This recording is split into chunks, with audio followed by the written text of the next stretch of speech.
What is up, YouTube? I'm GOAT74 here, bringing you guys the semifinals of the PTL Civil War. This week we take on Zombie, aka Snobby, aka the Ariana Grande Stan, and coach of the Victoria Victinis. We finished off the regular season with an 8-4 record, while my opponent finished off the regular season with a 10-2 record. Now to recap what happened last week for you guys, since this is playoffs, it's pretty obvious that we did win our last game. We defeated Gremlin and the second seed overall, and a pretty well mapped out game plan overall that really worked out for us. And plus, to add on to what happened last week, all four remaining people left in the playoff system currently are GOATs. Our team has won the Civil War, and it's just down to GOAT at this point, and just to see who's going to win between us. So that is really exciting for the next 2 weeks. The GOAT we face this week just so happens to be our captain, the person who put together the team, Zombie. He put a lot of work in early on in the season before it even began to put this together. So, big shout out to Zombie for all that. We are 1-1 against Zombie currently. I have beaten him before, and he has beaten me. Unfortunately, only the losses on the channel is during the PEBA, while the IBA game we had was on Wi-Fi, which I couldn't record at the time, so I don't have that. But so far, 1-1, and hopefully we can try and go 2-1 against him. The matchup is pretty alright. It's 50-50, maybe like 55-45. It's basically he's got a bulky team, and I have a decent amount of firepower to kind of beat that, but he could still very easily win this game. It's a pretty even matchup overall, and we're going to go and break down Zombie's team now. My opponent Zombie this week has a team consisting of Jirachi, Clefable, Primarina, Decidueye, Umbreon, Diggersby, Rotom Frost, Garbodor, Girder, and Rapidash. Now I expect my opponent to bring consist of Clefable, Primarina, Umbreon, Diggersby, Rotom Frost, and Girder. Yes, this is the second week in a row we have to go up against a Diggersby, and that is very terrifying. But one thing I could see him doing is swapping out Girder for anything else. Girder, personally, I don't think has a great matchup in this match overall. It's just I know he loves to use it, which is, fair because Girder is a really good mon. But in this particular matchup, I don't think it's that fantastic, and I could see Jirachi or Decidueye putting in a little bit more work than Girder. And then Clef's a maybe too. Clef's kind of whatever. I don't think it has a great matchup either, but it's a Clefable after all, so it could still do work in a matchup regardless. So that's what I kind of expect out of him. And speaking of expecting out of him, Primarina and Rotom to be very offensive because my switch into those barely exist. Rotom pivoting around my team is very annoying, and I have to be really wary of that. And Primarina is just, again, really hard to switch into. Not much I can do about it. And then I do expect a Scarf Diggersby to come, though I could see Swords Dance, like EQ, Body Slam, Quick Attack to be a set. That is very scary because +2 Quick Attack runs house through a lot of my team. So I definitely have to watch out for that. But if he doesn't go that route, it'll probably be Scarf realistically. And then finally, if Clef comes, it's just going to be like a support set, maybe with like Rocks, Wish, all that BS, because Umbreon has that too. Again, his team is a little bit more bulkier than anything, so I have to find a way to try and break through that. What I'm going to be using to break through that is Cinderace. Cinderace has a fantastic matchup this week. It is absolutely incredible. Only a few mons are able to deal with it. And another mon that has a good matchup this week is Galarian Weezing because it stops both Umbreon, Clefable, and bulky Girder. A lot of his fatter stuff Weezing can take care of. So hopefully these two put in a lot of work this week, and that is just a basic rundown of my opponent's team. What I'm bringing this week to this game consists of Cinderace, Galarian Weezing, Rotom Wash, Golisopod, Silvally Steel, and Espeon. Alright, as I just guessed the living hell out of this first mon, it is going to be Cinderace this week. Cinderace has enough speed to outspeed Scarf Primarina, and I'm holding the Expert Belt, moves being a Pyro Ball, a Gunk Shot, a High Jump Kick, and U-Turn. If you look at the first 7 mons that my opponent has on their team, Cinderace in the right scenario beats all 7 of those, and that is just incredible to start off with right there.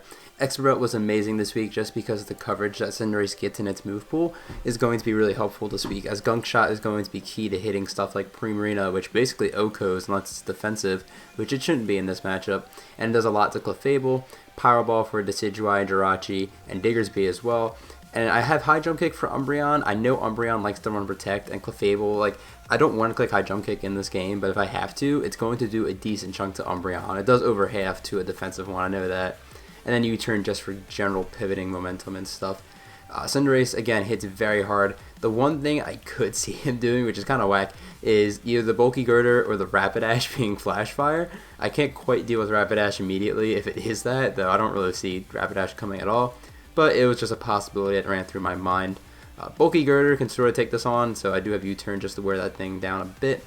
Otherwise, again, Cinderace's matchup, really fantastic in this game.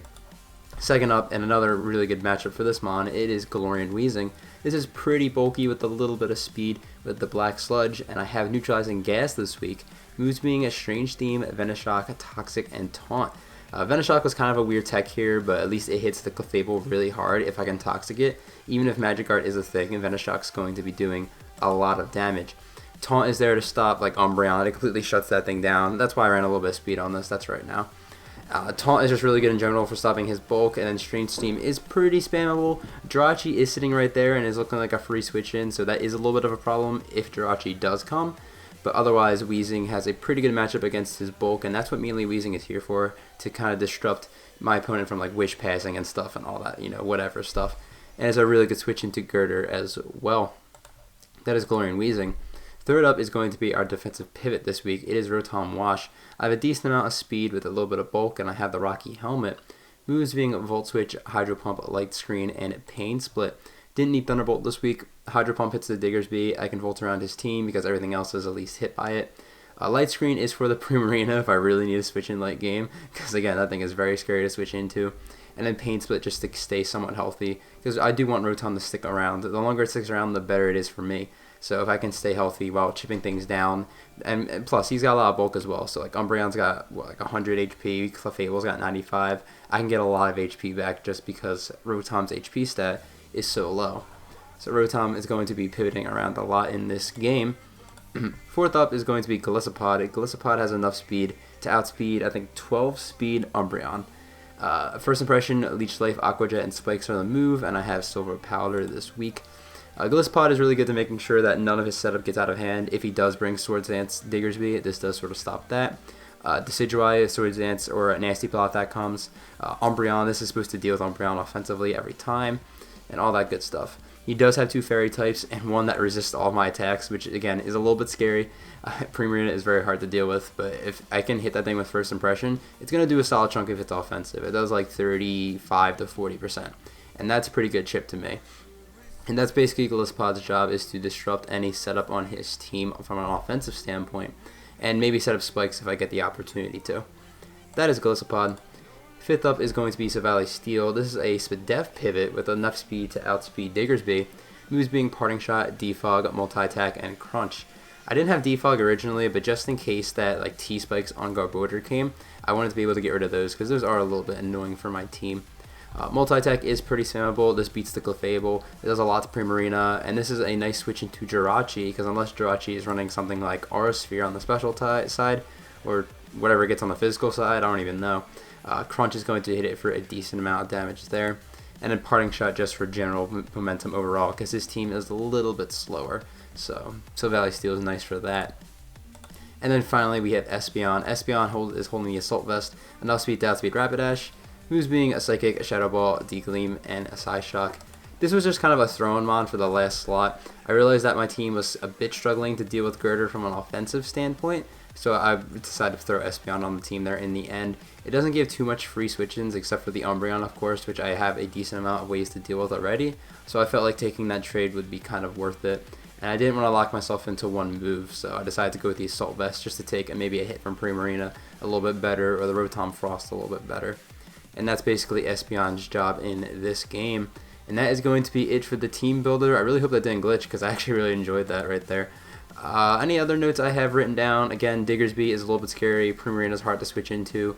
It's just finding things to switch into and figuring out what sets are which without getting destroyed by them. But yep, that is going to be it for the team builder. We're going to head over to Pokemon Showdown, and we're going to watch the battle. Alright, we have arrived at Pokemon Showdown for my semifinals game against Zombie, and I am really shocked that there is no Rotom Frost on my screen. I'm okay with that. There is a Garbodor and a Decidueye though. I am somewhat prepared for them, but I am a little bit shocked, but we're going to be ready for that. In regards to the lead, I'm going to lead off with Cinderace, because unless he leads off with Garbodor or Diggersby, I should be fine. Unfortunately, he does lead off with the Diggersby, which sucks. I'm going to get the hell out of here so I don't have to take a Scarf Earthquake. He does switch out into Garbodor, which is kind of telling me that this thing might not be Scarf Diggersby, so we'll keep that in the back of my mind.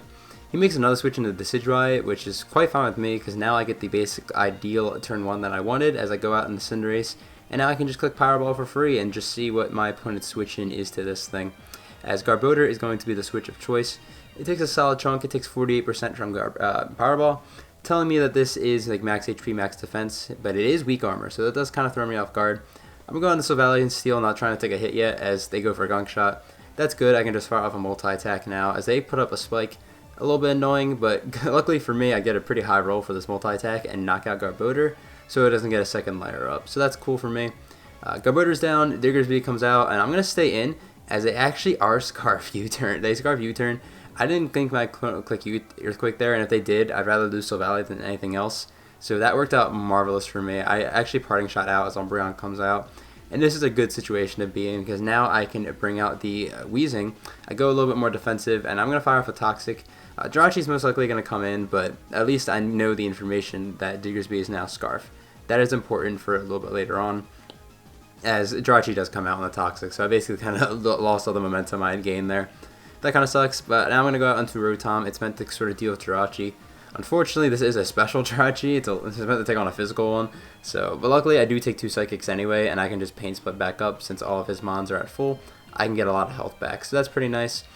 He is going to keep me low here as he just Psychics again, and this time I Volt Switch out of here, just so I can keep my Rotom around for later, while keeping this Jirachi low. I'm going to go on the Gliscopod now, and I'm going to just First Impression. I just want to gauge the damage on Primarina, because that is going through the switch-in, as it is here. It doesn't really shock me that much. As it does 37%, it's looking like somewhat bulky Primarina, but not like max or anything. I go into Espeon just to be the switch into the Primarina here, as they fire off a Moonblast, and they are hella specs. That did so much damage. I am Assault Vest on this set, and that is just really scary to go up against. That's going to be a problem if I lose like the stat game later on, as I'm up 6-5 right now, but if I start losing Mons left and right, Primarina might become a little bit scary. He plays around my Espeon really well here, and I know this thing's Scarf, so I'm like, ah, crap, I gotta sack something. So Espeon's going to go down here, and now he's going to bring out the Umbreon. That's fine with me. This time I'm going to go a little more offensive, I'm going to Gliscopod. Knowing he doesn't want this thing to take First Impression, I'm actually going to set up a Spike, which is really good because the Jirachi comes out here. And now I know he's in range of the Aqua Jet. I did the calc because he's pretty offensive, and I can just kill this thing with Aqua Jet, as I do, which is nice. If he had a decent amount of bulk, he could have lived that, but it was looking good for me. But now there's a Spike on both sides of the field, as I'm going to switch out. Gliscopod's still looking pretty important here. And go on to Sylvalia. Sylvalia really isn't doing too much in this game. It could have been a nice switch into Primarina, but if Primarina locks into a water move, it doesn't matter what I switch in at that point, really. So I will use Sylvalia to try and take on this Decidueye at this point, as I do learn that it is a special Decidueye, and my Sylvalia is more specially defensive, so that's pretty nice. He gets us a Death Drop, which is a little bit annoying, but not the end of the world. I'm just going to multi-attack. The Umbreon switching was kind of obvious, but I didn't want to just give Decidueye a free time around with Substitute. So multi-attack was always the play there. And this time I'm going on the Rotom. It's a little bit of a ballsy play, but if he clicks any move that isn't, like if he doesn't click Foul Play, then I'll survive. And because he threw up a Wish, I can just Pain Split and get back up to health and make my Rotom more healthy again to possibly take on that Scarf Diggersby. He is Wish Baton Pass, which is a little bit annoying because as Decidueye is just going to get all the way back up. And I'm starting to look at it, and this Decidueye is actually really annoying because my Sylvalia is kind of whittled down. So I do have to be a little bit careful about that. I'm going to Volt Switch out of there and go on to Cinderace. This is actually a misclick, but in the end it might be better, as now since I took that Shadow Ball with ease, I can force a kill here basically, which is pretty nice. Again, unintentional, but it's probably going to work out in the end. As I'm just going to click Pyro Ball, and unfortunately I miss this Umbreon, and that is like really bad because if that didn't kill, then the U-turn would have killed no matter what on the following turn. So that just sucks a lot for me. This Umbreon is the defensive back, the only defensive part of his team left. Granted, really good, but it's the only part. But because I couldn't hit that Power Ball, I'm not going to be able to knock him out with U-turn. I could have clicked High Jump Kick, but A, I'm a little bit pussy about it. And B, if I lose Cinderace, like missing High Jump Kick, then it's a really bad for me, like a lot worse. So I click U-turn. And now this is like kind of like the middle part of the game where I feel like I didn't really play too well, as I wasn't really quite sure how to deal with this Umbreon. He does Wish Protect stall me a little bit here, as I'm just going to Volt out and go into Gliscopod. I still don't think this thing's going to click Foul Play on me right away, as he just keeps clicking Wish, so that's fine. This time, again, I don't think he's going to want me to take he's not going to want to take the First Impression, so I'm going to try and Spike up again and try and get a little bit more momentum out of the turn, because First Impression on the Decidueye would not have mattered anyway. So it's going to be the same thing over and over again. I can go on to Sylvalia. I am getting whittled down, but I am getting spikes up and whittling down his team a little bit, so that's pretty nice. As he just sets up a Substitute. I am in range of Shadow Ball, so I am going to drop this turn as he is going to click the Shadow Ball as I clicked multi-attack to break his sub. So it is 4-4 right now, but luckily because the Decidueye is in here, I can force a kill with my Cinderace, especially because this Spike knocks me into Blaze range. So something is definitely dying to this Pyro Ball. As Primarina comes out with 2 layers of spikes, no way this is taking the Pyro Ball as it just drops, and that is fantastic for me. That's really good because I don't have to worry about trying to switch around Primarina anymore or trying to force a sack with the Golisopod. Speaking of Pod, a Golisopod's looking really good endgame here, but I can force this Diggersby out one more time. As I go on the Rotom just to kind of sack it, as they actually click U-turn, and that's great because they take the Rocky Helmet chip, and when they come back in, they'll have to take Spike's chip. What's not good is that the Decidueye comes back in for free. I'm going to Volt out on this thing as I've been doing every time. This time I have Weezing sort of to deal with it. If I do lose my Weezing, it's going to be a little bit harder to kill the Umbreon, but as long as I have Golisopod around, it shouldn't be the craziest thing in the entire world. So I'm going to try and use Weezing to make sure that this Decidueye does not stay behind a substitute. I know the Calc, unless he's really specially bulky, Strange Team should always break the substitute. As you're going to see here, we do break it, so that's pretty nice. He is at +2, so he's Nasty Plot sub, Shadow Ball. I'm assuming his last move is a Grass move. As he fires off a Shadow Ball, it does a load of damage.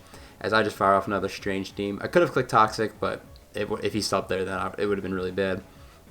As now, I'm just going to spam until I die, as he reveals his last move is Giga Drain and not Roost, which is really good for me. Weezing is going to go down, but it's the same situation. I can force another kill with this Decidueye in, which is always nice here. I go Golisopod because first impression basically kills something here, as they're going to sack off the Umbreon at this point. And Umbreon with the 2 spikes plus first impression will not take it, and it will go down. And I'm starting to realize something here, that Decidueye is going to come back out, and I'm slower. And the next spike I switch into, I'm going to be forced out. So I'm going to go into Cinderace, I'm going to sack it, right? And this might be a weird play, but Cinderace doesn't actually beat the Diggersby. I'm not going to go onto Pod, even though that would be the smarter thing to do, because I would just be forced out by the Spike. I'm going to go out on the Rotom and try and chip this thing down as much as I possibly can. And initially my game plan was to just get this Decidueye low enough to the point where it can't switch in and take an Aqua Jet.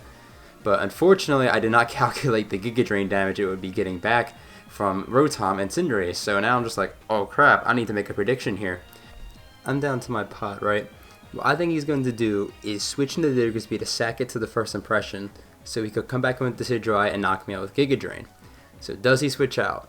As Diggersby does switch out, but instead of clicking first impression, I click Leech Life, as Diggersby is going to drop to that, and because I clicked Leech Life, I get all the way back up to 66%, which makes it so I can guaranteed live this Giga Drain coming from this Decidueye and Overgrow, as we do live it, and all of a sudden, your Northside Noiverns are going to clutch up at the end on the shoulders of Golisopod and win 1-0 in this thriller of a game. GG to my opponent Zombie. If that's not a close game for you guys, then I don't even know what is. I didn't even get to rewatch it after the battle was over, and I knew right away that this was going to be a thriller to watch, and I personally think it definitely was. Golisopod put in so much work in this game. It exceeded my expectations a lot. I knew it was going to be nice, but not to the point where it basically carried the team at the end right there. Cinderace also put in a decent amount of work in this game too. And games like this, just in general, are just the reason why I love the draft format so much. One more time, again, GG to my opponent Zombie. Thank you for the battle. I personally think we both deserve this win, to be honest. Zombie deserved it as much as I did. I just made a nice play at the end, and it worked out for me. So big shout out to him. His link is in the description below. He's been uploading a lot of Wi-Fi League content as of lately, so I make sure to go check him out there. So yes, we have won semifinals. We are moving on to finals. This will be my 5th ever finals appearance, as I am currently 1-3 in finals games. Our opponent next week is going to be, I'm not going to say it because I'm going to make you guys go check out Aquarius' channel, because spoilers, it's either Aquarius or Mid Pokemaster, right? And Aquarius has been uploading the PTL, one of the 3 people that's been uploading. So whenever Aquarius uploads to that semifinals game, you guys will know who my opponent is. If not, you guys can just wait like 24 hours on my Twitter after this goes up. I'm sure I'll make a tweet about it. So that is going to be next week's video. There will be a video, of course, because we made it to the finals. But yeah, that is going to basically wrap it up for this video. Thank you guys for watching so much. If you enjoyed the video, please leave a like. If you like a Pokemon Draft League content, consider subscribing to the channel. I'm going to head out of here. Have a fantastic day, YouTube.